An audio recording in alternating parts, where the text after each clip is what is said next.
अस्सलाम वालेकुम and welcome to inside game studio. मेरा नाम है अहमद हसन और आज की वीडियो का जो टॉपिक है वो है रेंडर्स के ऊपर कि ब्लेंडर के अंदर रेंडर्स होते क्या हैं, हम लोग रेंडर्स करते किस तरीके से हैं, कैमरा वगैरह किस तरीके से लगाना है और रेंडर इंजन्स के बारे में बताऊंगा और उनकी सेटिंग्स के बारे में बताऊंगा। सो बगैर टाइम वेस्ट किए मैं सीधा आप लोगों को ब्लेंडर के एनवायरनमेंट में लेकर चलता हूँ। तो सबसे पहले कि रेंडर्स होते क्या हैं। अब इमेजिन कर लो आप लोगों के पास एक पेपर है, एक आइडिया, उसके ऊपर आप लोगों ने एक पेपर लिया, उसके ऊपर अपना आइडिया ड्रॉ कर लिया और वो जिस तरीके का भी आइडिया या डॉक्यूमेंटेशन है आप लोगों ने उसके ऊपर रिटन फॉर्म में लिख ली है। अब आप क्या करोगे, उसको डिजिटली करोगे या आप उसको किसी तरीके की स्टाइलिंग ना कोई टूल यूज करोगे। तो मैं यहाँ पर MS वर्ड की एग्जांपल ले रहा हूँ कि मैंने इस पेपर के ऊपर कोई डॉक्यूमेंटेशन लिखनी है। तो मुझे क्या है कि MS वर्ड में यूज़ करूँगा और उसके ऊपर टाइपिंग वगैरह कर लूँगा। जो भी मैंने CV वगैरह अगर क्रिएट करनी है, इमेज लगा ली, हेडर, फुटर और सेक्शंस क्रिएट कर लिए, वो सारा इसके ऊपर स्टाइलिंग वगैरह कर लूँगा। अब ज़ाहिर-सी बात है मुझे उसकी एक आउटपुट चाहिए, तो वो किस तरीके से मुझे मिलेगी? या तो मैं उसके लिए कोई प्रिंटर यूज़ करूँगा या तो मैं PDF फॉर्म में इसको सेव कर लूँगा। इट्स डिपेंड ऑन कि मुझे किस फॉर्म के अंदर वो चाहिए, सॉफ्ट कॉपी में चाहिए, हार्ड कॉपी में चाहिए। अब यही एग्जाम्पल अगर आप लोग ब्लेंडर के ऊपर अप्लाई करोगे ना कि रेंडर्स क्या होते हैं, तो आप लोगों को आइडिया हो जाएगा। आप लोगों ने कोई चीज़ क्रिएट करनी है, अब आप लोगों ने उसके लिए कोई टूल यूज़ किया, ब्लेंडर मैंने यूज़ करना है और उस ब्लेंडर को यूज़ करके अब मैंने उसकी आउटपुट निकालनी है। तो वो किसी ना किसी रेंडरर या किसी ना किसी रेंडर इंजन के थ्रू मुझे निकालनी पड़ेगी। तो ये है एक बेसिक कॉन्सेप्ट रेंडर का कि जब आप रेंडर बटन पर क्लिक करते हो तो ब्लेंडर क्या करता है, सारे मटेरियल्स, लाइटिंग, कैमरा सेटिंग्स और आपकी जो मॉडल्स है वो कैलकुलेशन करने लग पड़ता है। अच्छा, इसके मटेरियल्स की प्रॉपर्टीज़ ये है, लाइट इसके ऊपर इस तरीके से पड़ेगी, तो जो भी उसकी कैलकुलेशन है वो सारी आप लोगों को रेंडर इंजन प्रोवाइड करता है। अब ब्लेंडर के अंदर 2 मेन रेंडर इंजन्स हैं, एक साइकिल और एक ईवी। अगर आप लोगों ने वो चीज़ देखनी है तो आप लोग यहाँ प्रॉपर्टीज़ पैनल में आओगे, इसका जो सेकंड आइकन आ रहा है टीवी जैसा रेंडर लिखा आ रहा होगा उसके आगे, मैं इसको क्लिक कर दूँगा और यहाँ पर अगर आप देखोगे तो रेंडर इंजन्स शो हो रहे होंगे, ईवी। और अगर इसको मैं क्लिक करता हूँ तो यहाँ पर साइकिल्स, वर्कबेंच ये शो हो रही हैं। जो वर्कबेंच है वो आपका इस टाइम करंटली इनेबल हुआ हुआ है। आप लोग यहाँ देखोगे जो यहाँ चीज़ शो हो रही है वही आप लोगों का ये वर्कबेंच करता है। इसको मैं क्लिक करता हूँ तो जो प्रॉपर्टीज़ यहाँ शो हो रही हैं वही प्रॉपर्टीज यहाँ शो हो रही होंगी। तो जो 2 मेन इंजन है वो ईवी और साइकिल्स है। तो मैं ईवी पर क्लिक कर देता हूँ। अब रेंडर इंजन्स क्या होती हैं? अब वो मैं आप लोगों को समझाने के लिए प्रिंटर्स की एग्जांपल वापस लेता हूँ कि आप लोगों को भी पता है कि मार्केट में डिफरेंट टाइप्स के प्रिंटर्स होती हैं। कुछ कलर प्रिंटर्स होती हैं, कुछ मोनोक्रोमैटिक होती हैं, यानी कि ब्लैक एंड व्हाइट प्रिंट करती हैं। एक अपने हिसाब से वर्क करेगा और एक black and white image create करके देगा और एक अपने हिसाब से वर्क करके कलर इमेज प्रिंट करके देगा। तो दोनों का जो प्रिंटिंग का मैकेनिज्म है वो थोड़ा डिफरेंट है कि वो किस तरीके से एग्जीक्यूट करते हैं आउटपुट देने के लिए। इसी तरीके से रेंडर इंजन्स क्या करते हैं, डिफरेंट तरीके से वर्क करते हैं कि ईवी जो है वो अपने हिसाब से वर्क करेगा कि लाइटिंग किस तरह की होगी, मटेरियल्स किस तरह के शो होंगे। और इसी तरह जो साइकिल्स है वो क्या करेगा कि किस तरीके से उसके अंदर लाइट कैलकुलेशन होगी, मटेरियल किस तरीके से मैं शो करवाऊंगा, वो सारा अलग अलग रेंडर इंजन्स खुद कैलकुलेट करते हैं। अब ईवी जो है वो एक फास्ट और रियल टाइम इंजन है जो कि आप लोगों का स्टाइलिश वर्क जो है ना उसके लिए बेटर होता है। इनके आप लोग जब स्टार्टिंग करते हो तो बड़ी कार्टूनिश से मॉडल्स क्रिएट करते हो तो उसके लिए ईवी जो है वो बेस्ट है। और दूसरी साइड पे अगर आप लोग साइकिल्स यूज करते हो, आप लोगों के रियलिस्टिक मॉडल्स हैं, तो उसके लिए साइकिल्स बेस्ट है क्योंकि उसके अंदर सबसे ज्यादा अच्छे तरीके से लाइटिंग, शेडोज सब उसके अंदर बेहतरीन तरीके से एग्जीक्यूट होती हैं। लेकिन ईवी फास्ट है एज कम्पेयर टू साइकिल्स, और साइकिल्स जो है वो रेंडर लेने के लिए ज्यादा टाइम लेता है। लेकिन दोनों के अपने अपने प्रोज एंड कॉन्स हैं। अब नेक्स्ट टॉपिक है हमारा कैमरा के ऊपर। अब कैमरा क्या करता है ब्लेंडर के अंदर, जो चीज कैमरा के अंदर शो होगी वही चीज सिर्फ रेंडर होगी। अगर हमारे सीन में कोई कैमरा ही नहीं है जिसके थ्रू ब्लेंडर ने इमेजेस क्लिक करनी है या वीडियो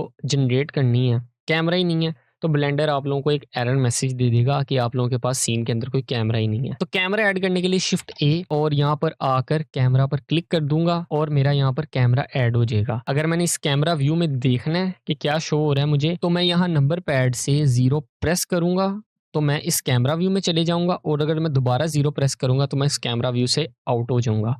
और अगर मैंने इस कैमरा की पोजीशन वगैरह को चेंज करना है तो वो किस तरीके से करूंगा, मैं टॉप व्यू पे चले जाता हूँ, साइड व्यू पर या जिस भी व्यू पर आप जाओगे आपने सिर्फ कैमरा सेलेक्ट करना है, जी प्रेस करके इसको ग्रैब कर लेना है और जहां पर भी आपने इसको रखना है वहां पर आप इसकी पोजीशन एडजस्ट कर लो। और रोटेशन, स्केलिंग सारी वही है जो ट्रांसफॉर्मेशन की कमांड्स आपको प्रोवाइड करती है। तो अब मैं 0 प्रेस करता हूँ तो मेरे कैमरा में यहाँ पर ये मंकी का हेड शो हो रहा है, लेकिन इसका माउथ जो है वो कैमरा से बाहर है। तो अब ब्लेंडर क्या करेगा कि जो कैमरा से इस बाउंड्री से बाहर है, इस रेक्टेंगल से बाहर है, वो रेंडर नहीं करेगा, और जो कैमरा के अंदर शो हो रहा है वही सिर्फ रेंडर करेगा। तो इसकी एग्जांपल के लिए कि देखना है कि कौन सी चीज़ रेंडर हो रही है, कौन सी चीज़ नहीं हो रही, तो यहाँ व्यू पर आओगे और इसको क्लिक करने के बाद यहाँ पर लिखा आ रहा होगा व्यू पोर्ट रेंडर इमेज। मैं इसको क्लिक करूंगा तो यहाँ देखो जो कैमरा में चीज़ आ रही थी वही मुझे शो हुई है, जो बाहर थी वो मुझे शो नहीं हुई। तो अगर मैंने किसी रेंडर इमेज को सेव करना है तो मैं यहाँ इमेज पर आकर क्लिक करूंगा और इधर से सेव इमेज पर क्लिक करने के बाद जहाँ पर मैं इसकी प्रॉपर्टीज सेट करूँगा वहाँ मैं जाकर इसको सेव कर दूँगा। मैं यहाँ से इसकी फ़ाइल फ़ॉर्मेट वगैरह को चेंज कर सकता हूँ। मुझे जेपीईजी चाहिए, पीएनजी चाहिए या ओपन ईएक्सआर चाहिए, तो वो जो भी मुझे फ़ॉर्मेट चाहिए मैं यहाँ से आकर चेंज कर सकता हूँ। तो मुझे अभी ये चीज़ सेव नहीं करनी, मैं इसको कैंसिल कर देता हूँ और इसको क्रॉस कर देता हूँ। अब नेक्स्ट चीज़ है कि मैंने अगर कैमरा को मूव करना है तो वो किस तरीके से करना है। व्यू पोर्ट के अंदर, इस कैमरा व्यू के अंदर अगर मैंने कैमरा को मूव करना है तो किस तरीके से करूँगा। अगर अभी मैं विदाउट एनी ऑप्शन इसको मूव करता हूँ तो यहाँ देखो मैं कैमरा व्यू से बाहर चले जाता हूँ। अब अगर इसको मैं दोबारा से, अगर मुझे कैमरा की पोजीशन चेंज करनी होगी, मैं दोबारा से इसको पहले साइड पर लेकर जाऊँगा, फिर रोटेट करूँगा, तो ये काफ़ी ज़्यादा टाइम टेकिंग प्रोसेस होता है। तो उसके लिए ब्लेंडर हमें फीचर प्रोवाइड करता है। तो वो कौन सा है, मैं ज़ीरो प्रेस करके कैमरा व्यू में चले जाता हूँ, एन दबाऊँगा तो यहाँ पर साइड पैनल ओपन होगा। इसमें तीसरे नंबर पर व्यू आ रहा होगा, मैं इधर क्लिक करूँगा एंड देन यहाँ पर कैमरा टू व्यू पर क्लिक कर दूँगा। अब जो मेरा कैमरा है वो मेरा व्यू बन गया हुआ है।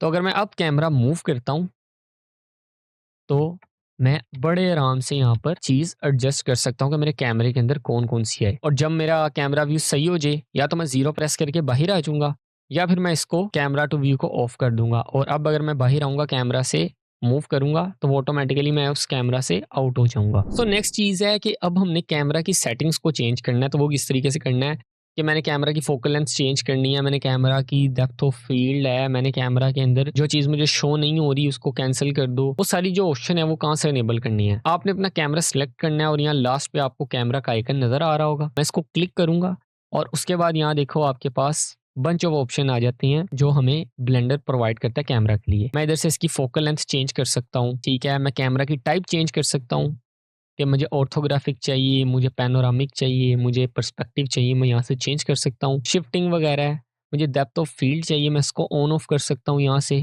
ऑन कर लिया, ऑफ कर लिया, और इसके अंदर भी मल्टीपल ऑप्शंस हैं। उसके बाद आती है यहाँ पर व्यू पोर्ट डिस्प्ले, मैं इसको क्लिक करता हूँ। अब यहाँ पर जो फीचर हमें ब्लेंडर प्रोवाइड करता है वो कौन कौन से हैं। अगर मैं कैमरा का मैंने साइज इंक्रीज करना है तो मैं वो यहाँ से कर सकता हूँ, और मैं यहाँ पर ये लास्ट जो ऑप्शन है इसको आगे पीछे करूंगा तो आप लोगों को व्यू पोर्ट में तो कोई चीज़ फर्क नज़र नहीं आएगा। मैं जैसे ही कैमरा व्यू में जाता हूँ और अब इसको आगे पीछे करूँगा तो ये क्या करेगा, जो चीज़ रेंडर नहीं होनी उसको ब्लैक कर देगा, और जो चीज़ ने रेंडर होना है वो आप लोगों को कैमरे के अंदर शो हो रही होगी। तो ये बड़ा एक अच्छा ऑप्शन है।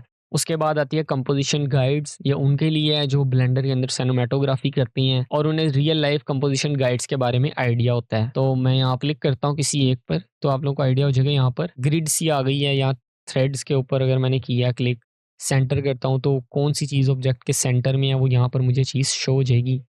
अगर मैंने कैमरा की बाउंड्री वगैरह चेंज करनी है, मतलब रेजोल्यूशन वगैरह चेंज करनी है, तो उसके लिए मुझे क्या करना पड़ेगा, ब्लेंडर की आउटपुट सेटिंग में जाना पड़ेगा। यहाँ तीसरे नंबर पर ये आइकन आ रहा है आउटपुट का, मैं इसको क्लिक करता हूँ और यहाँ ऊपर आ रहा होगा रेजोल्यूशन एक्स वाई, और यहाँ पर 9020x1080 है। इसका मतलब जो मेरी इमेज की रेजोल्यूशन है वो 9020x1080 है। मैं इधर से आके ये चीज़ चेंज कर सकता हूँ, ठीक है। मैंने इन दोनों को सिलेक्ट किया, 2048 पर क्लिक करूंगा तो यहाँ पर देखो स्क्वायर इमेज हो गई। तो अगर आप लोगों ने अपना रेंडर इंस्टाग्राम वगैरह पर लगाना है और उसकी प्रॉपर रेजोल्यूशन चाहिए तो वो मैं यहाँ से आकर एडजस्ट कर सकता हूँ। तो अब बात करते हैं कि हमने अपनी इस चेयर को रेंडर करना है तो किस तरीके से करना है, और साथ ही साथ मैं आप लोगों को रेंडर सेटिंग्स के बारे में बताऊंगा। अब मैंने यहाँ पर एक सिंपल कैमरा लगाया हुआ है और इसको बिल्कुल इस चेयर के सामने रखा हुआ है और चेयर ज़रा सी टिल्ट की हुई है। अब मैं इसको ज़ीरो प्रेस करता हूँ तो कैमरे में इस तरीके का व्यू आ रहा है। अब मैं क्या करूँगा, इसके ऊपर अपनी जो लाइटिंग वाली वीडियो का जो सेटअप मैंने किया हुआ था वो इनेबल करता हूँ कि मैंने किस तरीके से 3 पॉइंट लाइट्स जनरेट की हुई थी और यहाँ पर एक बैकड्रॉप क्रिएट किया हुआ है। अब अगर कैमरा व्यू में जाता हूँ तो मेरा इस तरीके का व्यू आ रहा है। अब मैं यहाँ पे रेंडर व्यू में जाता हूँ और ईवी सिलेक्ट करता हूँ एंड देन जी और रेंडर व्यू में चले जाऊंगा। तो जो दो मेन प्रॉपर्टीज है आपने ईवी को यूज करते हुए अपने जेन में रखनी है, जिससे आपके ग्राफिक कार्ड की और आपके ईवी रेंडर इंजन की मैक्सिमम सेटिंग्स आप अचीव कर सकते हो, वो किस तरीके से कर सकते हो। या सैम्पलिंग में अगर आओगे तो यहाँ शैडोज़ ऑन कर लेना, उससे क्या होगा कि आपके शैडोज़ ऑन हो जाएँगे। बाय डिफ़ॉल्ट ये चीज़ ऑन ही हुई आती है, मैंने इसको खुद ही ऑफ किया हुआ है ताकि मेरे ग्राफिक कार्ड पे लोड ना पड़ सके, तो मैं इसको ऑन कर देता हूँ। और उसके बाद जो सेकंड ऑप्शन आता है वो आपका आता है रे ट्रेसिंग का। जब आप इसको क्लिक कर दोगे तो क्या होगा कि ईवी जो है अपनी मैक्सिमम पावर यूज़ करेगा। अगर मैं इसको ऑफ करता हूँ तो आप लोगों को ये हल्का-सा फ़र्क फ़ील हो जाएगा। बेसिकली रे ट्रेसिंग करती क्या है कि आपकी जो बाउंस लाइट्स है ना, उसको कैलकुलेट करती है ज़्यादा बेटर तरीके से। सो मैंने ये एक मिनिमल एक्सप्लेनेशन दी थी कि रे ट्रेसिंग करती क्या है। उसके बाद जो यहाँ पर तीसरा ऑप्शन आप लोगों ने अपने ज़हन में रखना है, फ़िल्म में आकर ट्रांसपेरेंट पर क्लिक कर देना है। अब यहाँ देखोगे जो सारा बैकग्राउंड है वो ट्रांसपेरेंट हो गया है। तो मैं इस बैकड्रॉप को अगर हाइड कर देता हूँ और 0 प्रेस करके कैमरा व्यू में आता हूँ, तो मेरी चेयर जो इस तरीके से शो हो रही है, अब जब मैं इसको रेंडर करूँगा तो मुझे ट्रांसपेरेंट बैकग्राउंड के साथ मिलेगी। तो ये ईवी की 3 सेटिंग्स थी जिसको आपने अपने ज़हन में रखना है अगर आप स्टिल इमेजेस क्रिएट कर रहे हो, यानी कि इस तरह। अब बात करते हैं साइकिल्स रेंडर इंजन की। सबसे पहले मैं यहाँ रेंडर इंजन पर आकर इसको साइकिल्स पर स्विच कर दूँगा और उसके बाद जो सबसे पहले प्रॉपर्टीज़ आएगी वो आएगी डिवाइस की, जिसको आपने ज़हन में रखना है। मैं यहाँ पर क्लिक करूँगा और नीचे जो आ रहा होगा जीपीयू, सीपीयू का मतलब है आपका कंप्यूटर का प्रोसेसर वर्क करेगा और जो जीपीयू है वो आपके कंप्यूटर का ग्राफिक कार्ड यूज़ करेगी। ये आपने ज़हन में बात रखनी है। लेकिन आपने सबसे पहले जीपीयू की ब्लेंडर के अंदर सेटिंग करनी होगी। मैं यहाँ से जीपीयू कंप्यूट को सिलेक्ट कर लूँगा और उसके बाद यहाँ पर आकर एडिट प्रेफरेंसेस पर क्लिक करूँगा और यहाँ पर सिस्टम पर आकर यहाँ ऑप्टिक्स और यहाँ पर जो भी आपका ग्राफिक कार्ड लगा हुआ है, आपने उसको सिलेक्ट कर लेना है।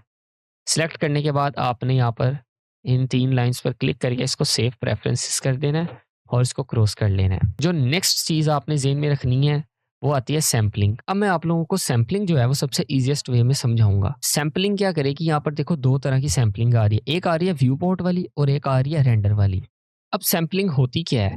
बेसिकली सैम्पलिंग क्या होती है कि ब्लेंडर ना कैलकुलेशन करेगा कि इस कैमरा से रेज़ निकालेगा इस तरीके से और शूट करेगा आउट वाली साइड को, और जैसे वो किसी सरफेस के साथ टकराएगी और वहाँ से वो इस तरह बाउंस होकर आपके सब्जेक्ट पर पड़ेगी और इस तरीके से कैलकुलेट करेगी। ये मैंने ईज़िएस्ट वे में आप लोगों को समझाई है। अब ये रेस कितनी ज़्यादा होंगी, वो यहाँ पर उन्होंने लिखा हुआ है 1024। इसका मतलब है कि जो व्यू पोर्ट है उसके अंदर ये रेज़ होंगी तकरीबन 1000 और जब रेंडर आप करोगे तो ये 4000 हो जाएँगी। अब इसका अल्टीमेट मतलब ये है कि जो व्यू पोर्ट में अगर आपकी चीज़ रेंडर हो रही है ना, उसको रेंडर होने में कम टाइम लगेगा और जो आप रेंडर निकालोगे, उसको रेंडर होने में ज़्यादा टाइम लगेगा। लेकिन आप इधर जितनी मर्ज़ी मैक्सिमम वैल्यू इनपुट दे दो, लाइक 8000 भी अगर दे दोगे, तो जब आप उसका रिज़ल्ट देखोगे तो उसके अंदर स्टिल नॉइज़ आ रही होगी, आर्ट इफ़ेक्ट्स आ रहे होंगे। तो उसके लिए ब्लेंडर हमें यहाँ पर डी नॉइज़ का फ़ीचर प्रोवाइड करता है कि आपके मैक्सिमम सैंपल्स भी इतने ज़्यादा ना हो, और यहाँ पर डी नॉइज़ का जो फ़ीचर है वो क्या करेगा, जब आपका फाइनल आउटपुट हो जाएगा, निकलेगा, उसको उसके अंदर जो नॉइस आ रही होगी वो रिमूव कर देगा। सो मैं यहाँ पर इसको रिमूव करता हूँ इन लाइन्स को और कैमरा व्यू में आता हूँ और यहाँ पर इसको रेंडर करता हूँ। अब देखोगे जो नॉइस सी आ रही थी, ये बेसिकली ये रेज़ थी जो ब्लेंडर ने कैमरा से शूट की हैं। अब मैं अगर यहाँ देखोगे अभी भी स्टिल नॉइज़ आ रही है। ठीक है, मैं इधर ज़ूम करता हूँ तो आप लोगों को आइडिया हो जाए। मैं जैसे डी नॉइज़ पर क्लिक करूँगा तो यहाँ देखो डी नॉइज़िंग की वजह से मेरी जो रिजल्ट है वो क्लियर हो गया हुआ है। अब ये जो मैक्सिमम सैंपल्स इधर आ रही हैं, अब इसको यहाँ पर कितनी वैल्यूज़ हम इनपुट दें तो बेटर रहेगा। अगर आप ज़्यादा दोगे तो उतना ही अच्छा रिजल्ट आएगा, लेकिन उतना ही ज़्यादा रेंडर टाइम भी इसको लगेगा। सो ये डिपेंड करता है कि आपका ऑब्जेक्ट क्या है। अब अगर यहाँ पर देखोगे तो हमारा तो बड़ा एक सिंपल सी चेयर है, तो हमें इतनी ज़्यादा कॉम्प्लेक्स रेस की ज़रूरत नहीं है या इतनी ज़्यादा कैलकुलेशन की नीड ही नहीं है। एक सिंपल ऑब्जेक्ट और पीछे एक बैकग्राउंड है।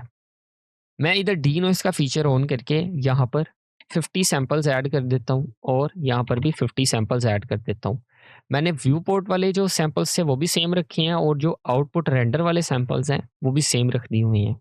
तो अब क्या होगा कि जो मेरे यहाँ पर मुझे रिज़ल्ट शो होगा, वो ही रिज़ल्ट मुझे आउटपुट में जाके शो होगा।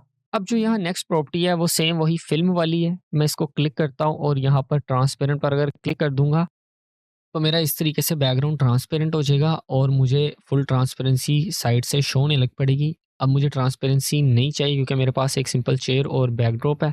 तो मैं इसको रिमूव कर देता हूँ और अगर आप लोगों को ट्रांसपेरेंसी चाहिए अपने ऑब्जेक्ट में तो इसको आप ज़रूर ऑन करें। ये आपके सिर्फ ऑब्जेक्ट को रेंडर करेगा और जिससे क्या होगा कि आपका रेंडर टाइम काफ़ी ज़्यादा कम हो जाएगा। नेक्स्ट जो इम्पोर्टेंट प्रॉपर्टीज़ है वो कौन सी है? यहाँ परफॉर्मेंस की। मैं इसको क्लिक करता हूँ और यहाँ पर लिखा आ रहा होगा यूज़ स्टाइलिंग। अगर इसको मैंने समझाना हो तो मैं आपको डायरेक्ट समझाता हूँ किस तरीके से कि मैं इधर अभी 2000 आ रहा है, मैं इसको 256 कर देता हूँ। अब ब्लेंडर क्या करेगा? छोटे-छोटे चंक्स में इसको रेंडर करेगा। मैं F12 की दबाता हूँ, रेंडर की है। अब ब्लेंडर क्या कर रहा है यहाँ पर 556 की छोटी-छोटी टाइल्स क्रिएट कर रहा है और वो सबके बाद एक फाइनल आउटपुट क्रिएट करेगा। अब इस मेथड से क्या होगा कि जो आपके रेंडर्स होंगे वो ज़्यादा नीट एचडी क्वालिटी के अंदर आएँगे। तो ये बेसिक 3 प्रॉपर्टीज़ हैं जो आपने साइकल्स रेंडर इंजन के दौरान अपने ज़हन में रखनी है। एक सैंपलिंग को आपने रखना है कि किस तरह का ऑब्जेक्ट है और कितने हिसाब से मुझे उसकी सैंपलिंग चाहिए। ट्रांसपेरेंट करना है तो फ़िल्म में चले जाओ और अगर आप लोगों ने टाइलिंग मेथड यूज़ करना है तो आप इसको क्लिक कर दो, ये बाय डिफ़ॉल्ट ऑन ही आता है। मैं इसको ऑफ भी कर सकता हूँ, ऑन भी कर सकता हूँ। और लास्टली जो आपकी इमेज है, आप सेव करना चाह रहे हो तो यहाँ पर इमेज पर आओ, सेव एंड देन जहाँ पर भी आपने इसको सेव करना है, आप इसको सेव कर सकते हो। सो ये थी एक कंप्लीट गाइड रेंडर से रिलेटेड जो कि एक बिगिनर को पता होना चाहिए कि रेंडरिंग किसको कहती हैं, रेंडर इंजन्स वगैरह क्या होती हैं, वो सारा मैंने इस वीडियो के अंदर आप लोगों को कवर करवाया। तो उम्मीद करता हूँ आप लोगों को ये वीडियो पसंद आई होगी। वीडियो को लाइक करें, जिस चीज़ की समझ नहीं आई कमेंट करें और चैनल को सब्सक्राइब करें क्योंकि मैं बहुत करीब हूँ 100 सब्सक्राइबर्स के। So thanks for subscribing and also thanks for watching. जज़ाकल्लाह खैर।